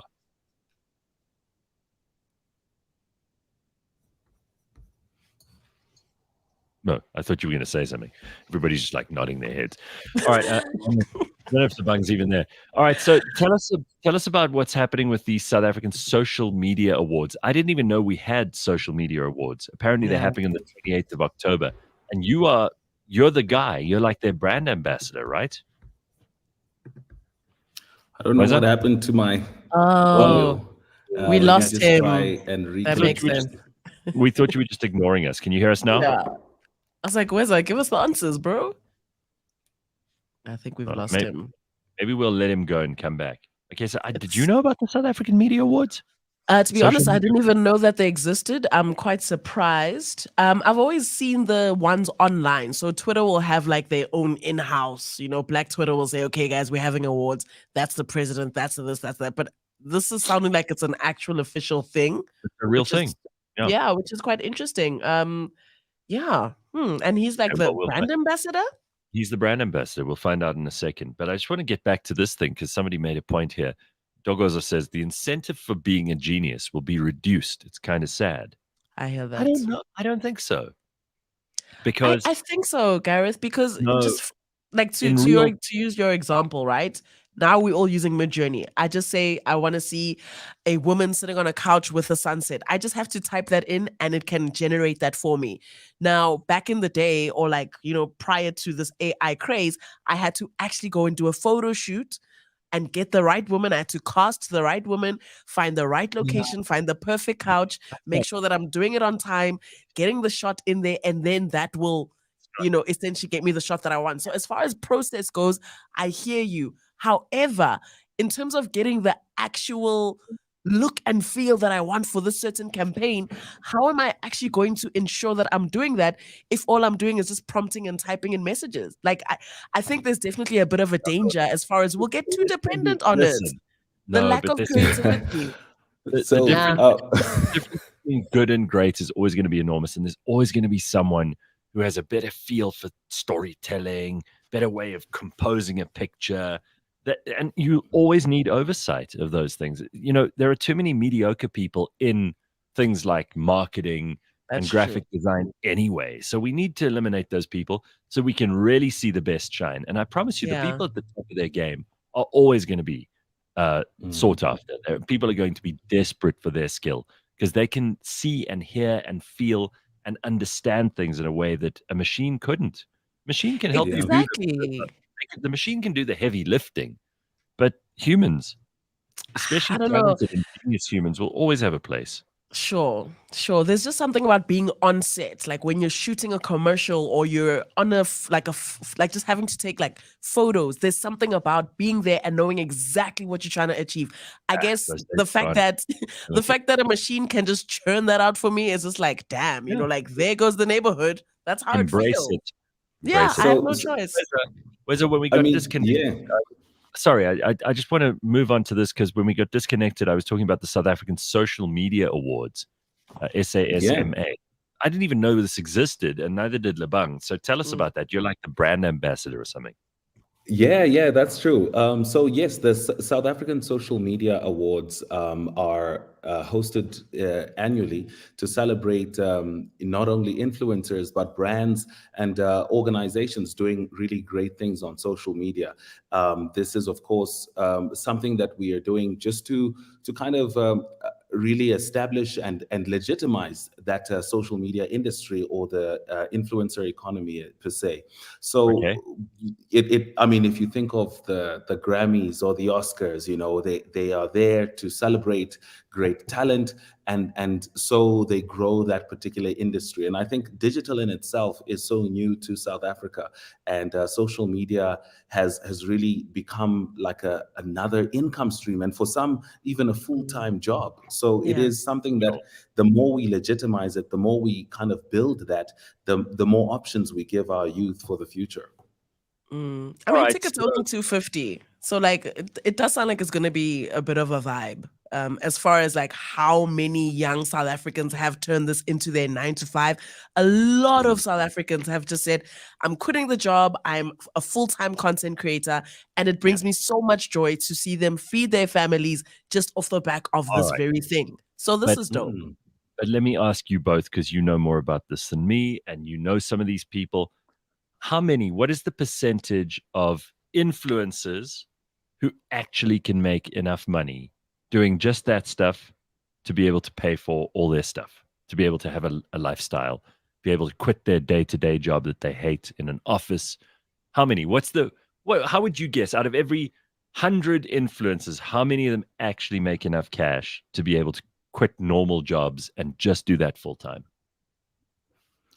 Well, if I had to go, I see Lebang also wants to say something. Let me let her go first, and then let me I'll start. talk. Yeah, I would say out of the 100, definitely just the 20. And I just have to be straight and honest. Not everybody makes the cut, and that's just that on that. However, that 20, because they put their elbow in the grease and they treat it as a real job, they don't just half-ass it and just wake up and take a picture. They sit and they plan and they categorize and they have like buckets of like content and they put things in packages. They are really doing this thing, because what you put in is what you get out.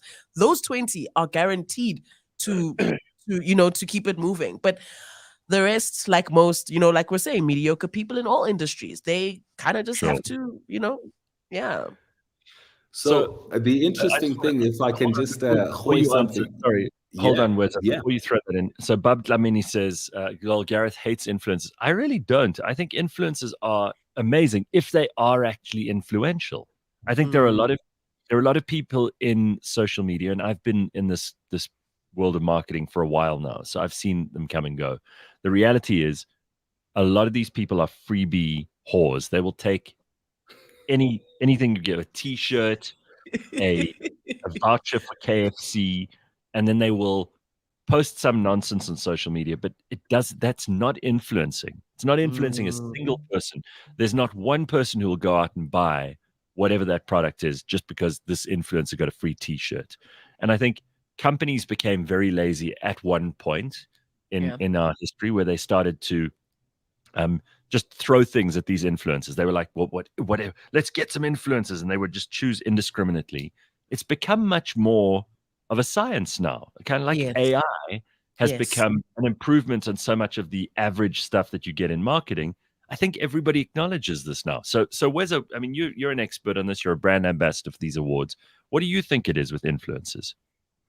Yeah, so it is actually quite wide nowadays. There's the nano influencers.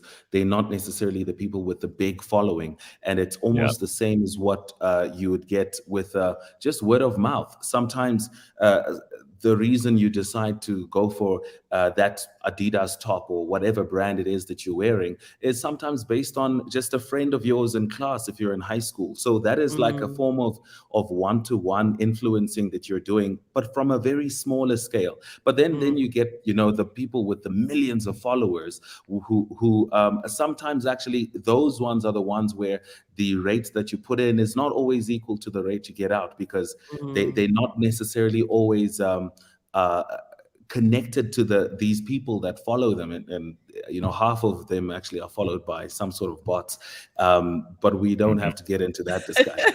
But the main thing is that I because I have a digital agency, I've seen brands give us hundreds of thousands on campaigns, and they want to spend it on influencers, and nano influencers are actually starting to grow now. So yes, though in the beginning most of them aren't making a a killing of a living out of this thing, and maybe you're only making 5K from that gig and 5K from that one, but 2, 3, or 4, 5K gigs in the month, and you got 20K, and it actually sets you in motion. And maybe you don't get that often, you get it now and again. So it is a side hustle that can kind of support you. But in a country like South Africa, we got so much youth unemployment. If you can go onto social media and use the government's free Wi-Fi, build your brand in some way, and actually have a means or a way of making some living that is an honest living, I think it's something worth just trying to build and just trying to get in that space, especially if you are. I think it's amazing that this is one of those new industries. We talk about market losses to things like AI. We talk about how people have increasingly been replaced by robots in certain industries. But this is something where human beings have created an entire new industry. There are people whose lives consist of being social media influencers, and they do make a living. And I agree with Lebang. It's a minority of people, obviously, because a lot of them are just not very good at it. That's always going to happen. Out of every 100 singers, 5 singers make all the money. Sure. George Meany says micro influencers are the order of the day now for corporates, as a result of the expectations of the influencers that they think they can bill what they want. So I'm interested in, first of all, you mentioned nano influencers. I suppose micro influencers is just another kind of small influencer. But what kind of money do these people make, Weza? Who are the big influencers in South Africa who can charge a lot of money? And are businesses sick of paying huge amounts of money to very powerful influencers who wield a lot of reputation in the market and all that stuff? And are they rather going for 10 of the micro ones who they can get for the same price? Yeah. So that's an interesting thing. So some of the highly followed accounts, for instance, on Instagram are Mini Dlamini, Boity. In fact, Boity is number 1. Then in that kind of clique of the top 10, it's the Mini Dlaminis, the Boities, the Amanda DuPont's, Bonang, Ricky Ricks actually also up there. And yes, those people generally charge an arm and a leg for them to post. So much. Like 50 to even 100,000 to run a campaign with them sometimes. And yes, brands are thinking, look, I want to trend. Sometimes that's literally what they will tell us. They'll say, I want to trend. But now the chance of you trending by just one person posting one post for 50 or 100,000 rand is very unlikely, especially if whatever they're posting is not controversial or doesn't show enough skin or something like that. So then what brands rather do is they'll say, let me take 50 people who are willing to take to share this 50 or 80,000 rand, and let's rather use them to do a campaign. Now, these 50 people posting often, especially with nano and micro influencers, they sometimes can, take the money and post as much as you want them to post, because maybe they feel like, well, look, I'm not a celebrity or anything. I just enjoy being part of the campaign and getting paid for it. And then And then how the algorithms work on Twitter, as an example, is it's not based on who posted, but it's about how many people posted in a short space of time. So if in a short space of time in Johannesburg, a lot of people are talking and using the same keyword, that keyword then is listed as a trending word in this particular hour. So if that's what the company wants to do, they just want to trend, they're going to do it with an army of smaller guys who are willing to take a smaller amount, and then in that way they can then guarantee that they trend. So it's usually that's kind of what is emerging now. You have you still have some companies still doing the big celebrity thing, but you're starting to have more companies starting to look at the nanos and the micros as well. Yeah. The problem with doing the big celebrity thing as well is that if a brand is willing to pay them this 100,000 rand, they're not going to say no to anyone. So there's no real loyalty. There's no, association on that level. If you get 5 requests for one Instagram post at 100,000 Rand per post, you're saying yes to everyone. So as somebody who's following you, I'm seeing you say yes to 5 different brands that are all competing. I'm like, this is a bit of a clusterfuck as far as what am I being influenced, with the little guys, people like me, little guys, we just, we are pure and true in the content that we pull out. We're not kind of just saying yes to everyone. I hear you. And I it all comes down to like how well that influencer actually manages themselves, or they are managed. Because as you say, I'm sick of seeing like celebrities who are endorsing bullshit they don't even use. Exactly. Like, with what was it? Sam Bankman-Fried and that whole collapse of his cryptocurrency empire. He was getting Taylor Swift and a whole bunch of other celebrities who probably didn't buy Bitcoin or anything through him to promote his business just before it collapsed. Now, these kinds of things are affecting the influencer marketing thing in a very negative way, because people go, we know these people are just being paid. Most of them are desperate for money. They'll take money wherever. I'm not talking about the big, expensive ones. They could probably get it anywhere they need it. Some of them are already rich enough.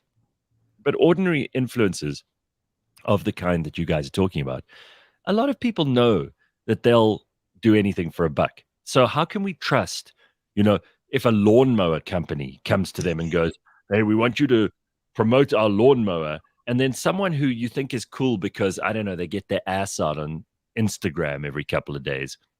How do you expect me as a consumer to take that person seriously when they go, I know mostly I'm showing you my ass, but today I want you to buy a lawnmower?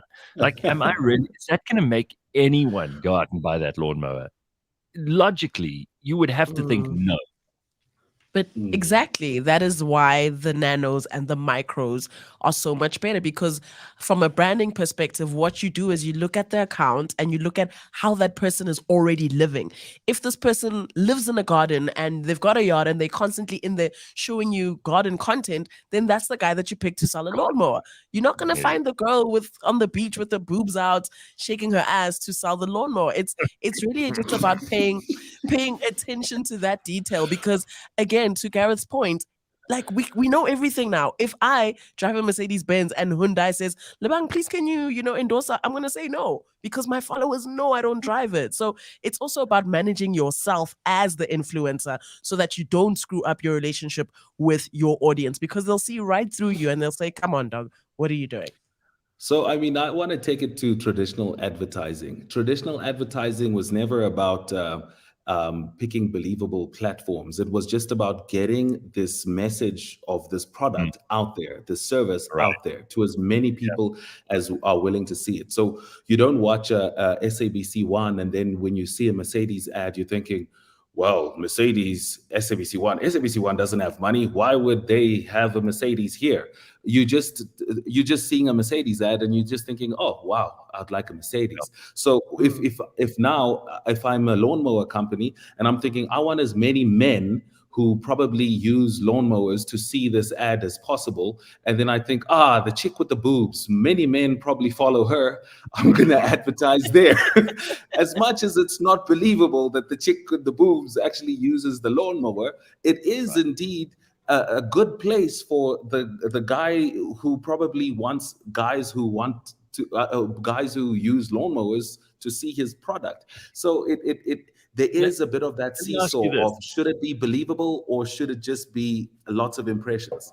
Sure. Where do you and Lebang think the biggest spenders are? I mean, who are the companies that are paying? You mentioned car manufacturers, insurance companies. We know also spend quite a lot of money in South Africa in advertising. But who are the big spenders in influencer marketing? Like, who are the people who are spending the most money on influencers? Yeah, I'd say telcos. Might be different to like television ads and that sort of thing. I've seen a bit of a trend as far as telcos, the big banks as well. They are putting a lot more money and investing a lot more of their marketing budgets into these influencers, but they're also trying to kind of stretch it. So I'll use this influencer to just post some things on social media, then they'll also use that same influencer to MC at their upcoming event, to also do some campaigns. So they stretch it and kind of make that person a brand ambassador. So they're trying to juggle the traditional brand ambassador thing with now the current social media space. But definitely telcos are all up in there, banks are all up in there. It's like the new hot thing. Just get somebody famous to talk about your brand. So that's where it's at. Yeah, cool. so Do banks you agree with that? definitely. I definitely agree, especially with banks. So what they're doing now is, Gareth, you mentioned something interesting earlier, saying that people will just do anything for something for free. And what banks now do is, instead of paying influencers, they just put up some money and say, hey, I'm going to give away 10,000 Rand today to 10 people. So it's basically 1,000 Rand each. All you have to do is tweet hashtag love FNB and do this. And then boom, the thing trends and everybody's tweeting. And they are in effect becoming nano influencers for them for nothing. And only the select 10 for today are actually going to get the prize. But brands are becoming smarter and smarter in how to get people to actually push their brand for almost nothing. I do have a question around that, because I think a lot of people in marketing and in media at the moment are spreadsheet people who look at supposed numbers of reach. And I wonder if it even matters if you trend anymore. I mean, a trend can be good or bad, obviously. So you could trend for the right reasons, you could trend for terrible reasons.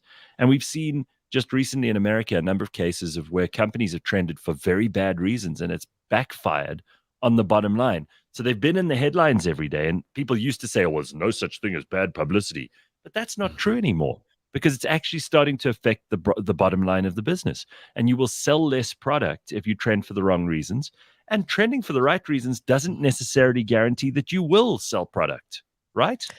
Look at Prime. We were just talking with Ryan about Prime energy drink just now. So it worked. It trended for a little bit. Now they can't give away this stuff. It's sitting so in such big piles and checkers. Yeah, two things on that, Gareth. I think definitely bad publicity, any publicity is good publicity. I think that still applies to this day and age. I've seen people do worse things just to trend. The fact that brands can approach Weza's company and say, hey, we want to trend, full stop. They're not explaining how or why. That's all they just, and I promise you, they're willing to risk it all. They'll do anything. They will show their titties just to trend. That's how bad it is. But the second thing is, we need to keep in mind, the time frame of social media. That 7-day cycle that we speak about often here at the offices. Something will pop off today on a Monday. I promise you, within 3 days, nobody cares.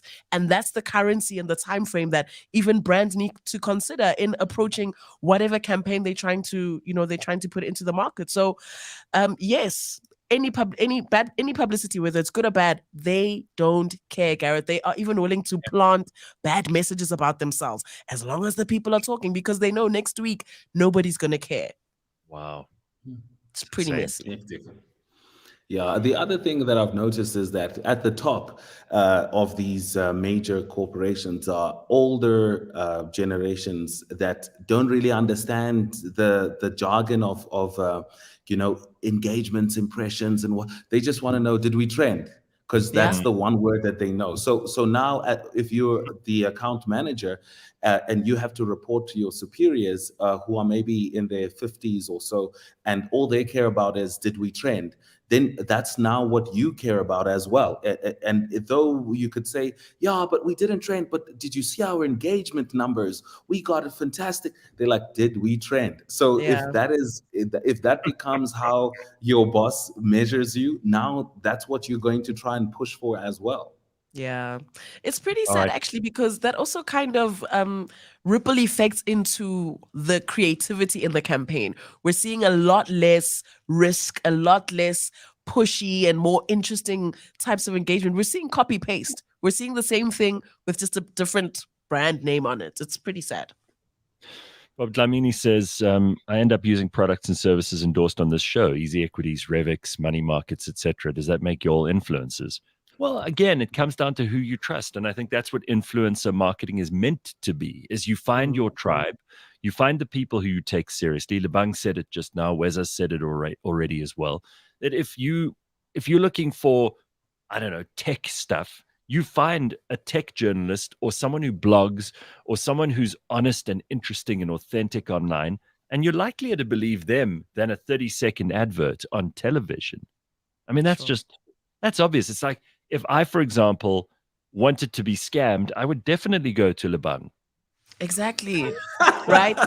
Find a credible source, honey. But if you want someone who is trustworthy in a specific thing, people like Weza and Lebang are the people that I'd rather listen to. And if I needed a genuine recommendation on most things, I would go to the people who I know. And I don't mean I know personally, but the people I know on the internet. If it was, a fitness influencer who's telling me how I can lose weight, I mean, that person is probably going to have more effect on me than some celebrity from America who I don't know as well, or who isn't as close by, or who doesn't have access to the same shops that I do, or the same gyms, or whatever else. That makes sense, doesn't it? It'd be like that. Just make sure that you're following the right people that you have common interests with and that you trust. Trust is the biggest thing, because social media has, as much as there's so much good in it, the sucky part is that there's a lot of fake people that will DM you these Forex things every week, like Gareth's been going through, that will just be bots feeding you lies, so just make sure that you've also curated your own timeline to the right things. I do think there are a lot of people who are looking at those numbers that Weza was talking about earlier, and they take those numbers very seriously.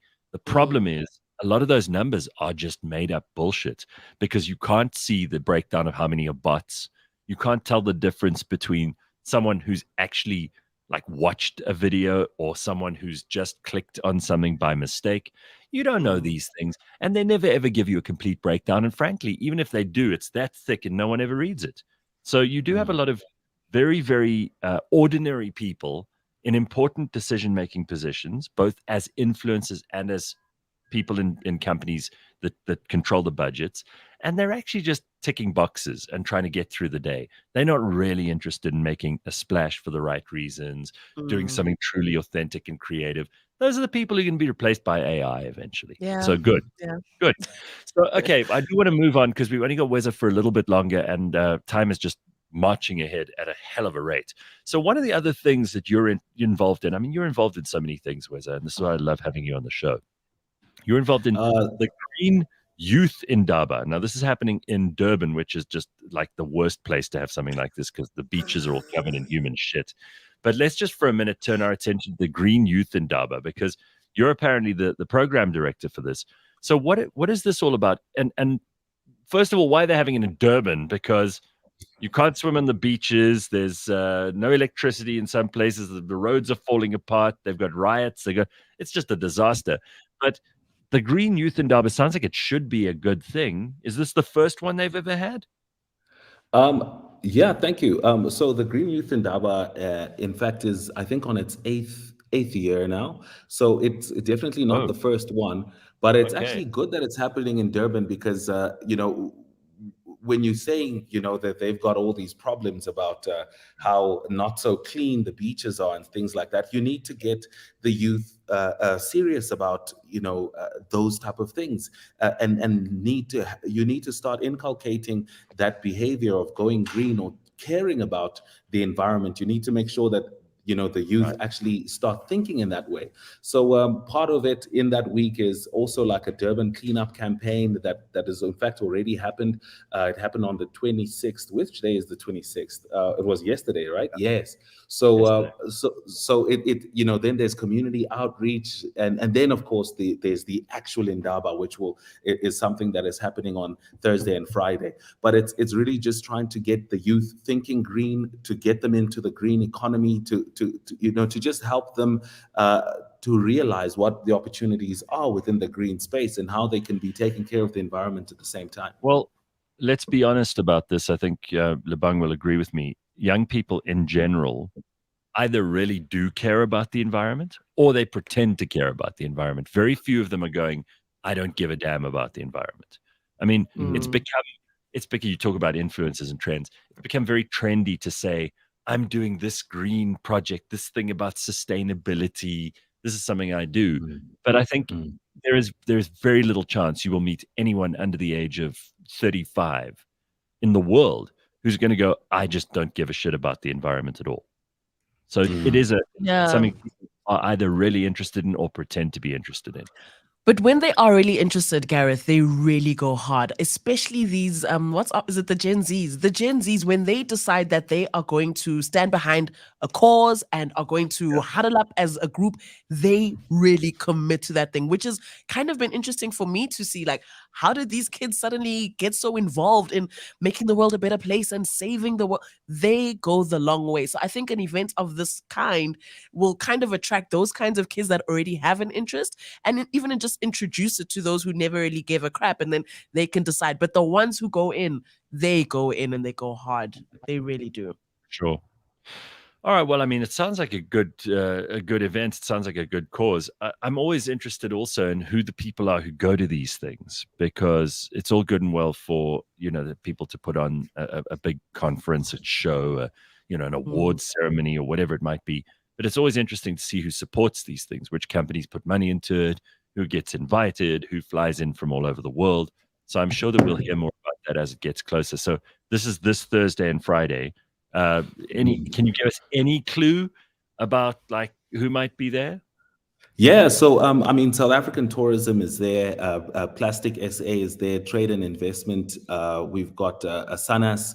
Then there's a couple of different companies like Coca-Cola, for instance, government SETAs as well, like EW SETA, forestry and fishery and environmental, the trade industry, and then the science and innovation. So just in one breath, those are just some of the companies that are part of this. But there's quite a lot more.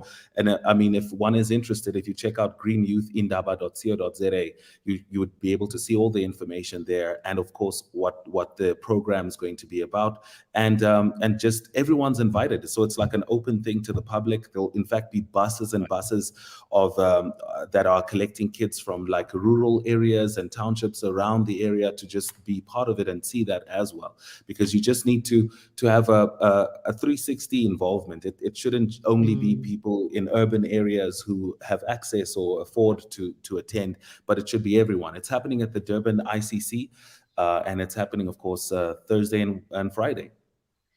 Very cool. All right, Weza, nice to have you on the show as always, my friend. And I hope you continue to do all the good work that you're doing and building businesses and getting involved in things and making sure that South Africa is a place where we can all get stuck in and do cool and interesting stuff. I love the AI businesses. I love that conversation about AI. It's something everybody's talking about. And the more we can figure out, the better.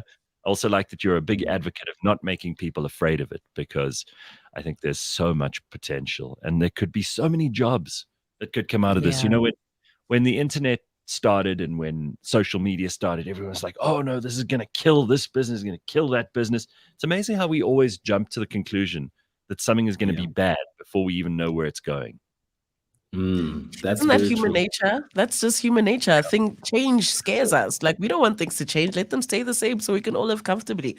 It's who we are. Gareth, funny story. I actually sent Weza a DM maybe a few years ago. I was like, hi Weza, my name's Lebang. I really want to become a voiceover artist. Where do I start? What do I do? You know me, I'm just steady hustling, hollering at everyone. And he's like, you know me. And he's like, Weza, I know you are special to this show, and you are special. Lebang isn't just blowing smoke up your backside, but virtually every second or third guest. And I admire this, Lebang. I don't think it's embarrassing. I think it's amazing. This woman is out there hustling hard. Everyone she meets, she's like, I want to do this, I want to do that. And listen, if you don't ask, you don't get. And you strike 10 times, maybe you'll hit one, right? That's what I'm talking about. That's what I'm talking. And here we are doing the show together. Look at God. Wow. 360. Amazing. Love it. Right? Yeah. You miss 100% of the shots you don't take. Weza's going, I have no idea who this woman is. Weza's like, out of the 400 DMs I get a day. I was just cringing, hoping that I did reply because next thing you're gonna be like, and then he didn't reply, and I was like, No, you "What?" did. You did. You were Okay, very whew. kind. You gave me the 411. And Great. yeah, I just need to get back to you. I actually blue ticked you, but you gave Oh, me enough fantastic. information, so it's all good. It's all good. I am Was it relieved. you managed to reply? And don't just give me a standard answer on this. Do you manage to Yeah. reply to all your messages or your emails? Because you must get a lot of them. And I've always tried really, really hard to make sure that I at least get back to people, even if I say, "Look, I really can't help you," or "Try again in a year's time." Do you always respond to people when they message you? Actually, before I answer that, it is actually based on the example that you set. I think it was 2015, when we were also trying to get into the radio space, and we DM'd and emailed everybody, and then you guys got back to us, and not only that, then just seeing your example of how you led the team back then also was quite something that was. That had a really profound impact on how I view life in itself. Because at the time, I'm still at varsity. I'm this engineering guy, and you guys gave us an opportunity to now be podcasters. And you walk into a room, and there's like 40 of us, and then you name us all by name. Hi, Weza. Hi, Lesejo. Hi, Simpiwe. And we're thinking, Gareth Cliff knows us by name? How does he memorize everybody? Like, what does he just sit there and he like studies just before he walks in? And it really was something that I took to heart as well, to say, you know what, one can make the extra effort to try remember people's names, or to try and get back to people as much as you can. So of course, because that sometimes you get so many people, and you want to give them all like a complete attention, or just give them the right information.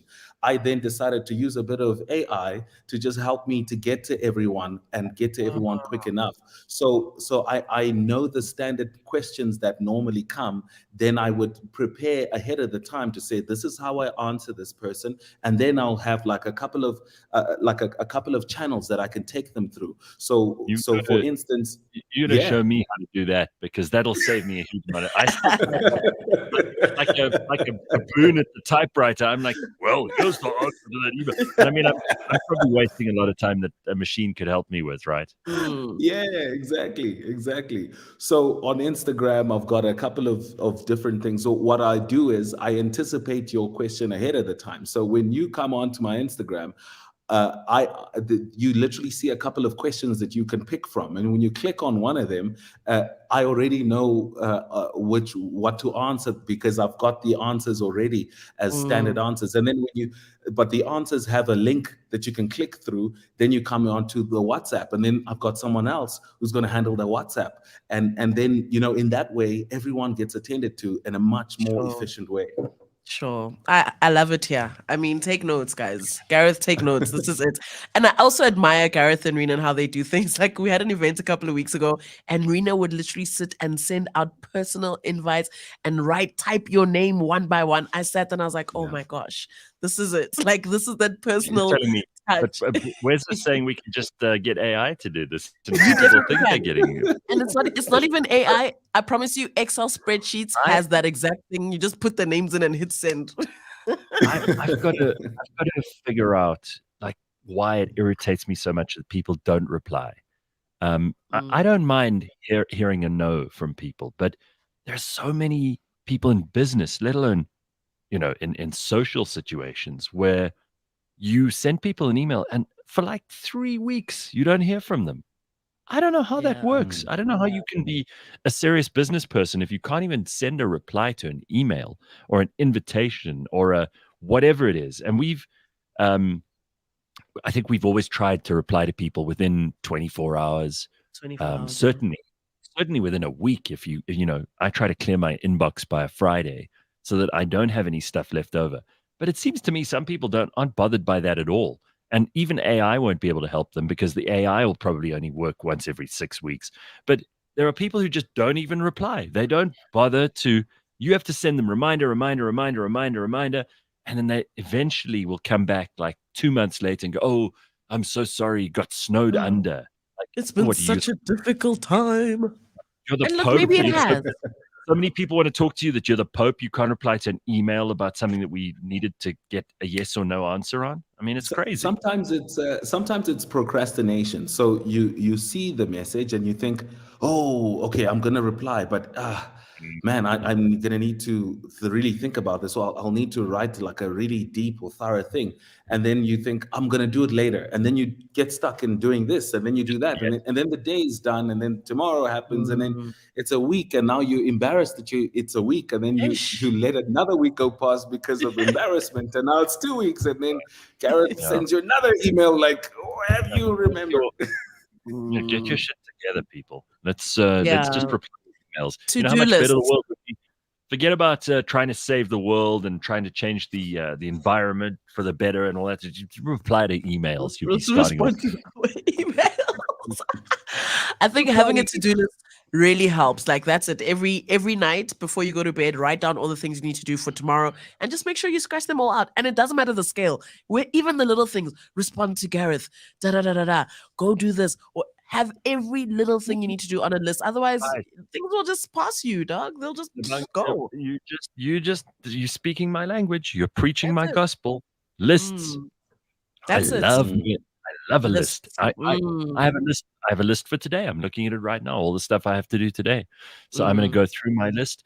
We've got to wrap this show up. Thank you for joining us this morning. If you woke up and you have been with us for the last 2 hours, that's amazing. If you missed anything, you can always get the podcast. Go and download it from any of your podcast apps or any of the platforms you get your podcasts from. Of course, if you're listening to us and watching us this morning on YouTube, like and subscribe, because otherwise Weza's not going to consider us influencers. So we need that stuff to happen. Weza, we love seeing you, my friend. Good to catch up, and we will catch up again very, very soon. Keep doing the good work. Cheers, Lebang. Cheers, everybody. See you tomorrow. Bye.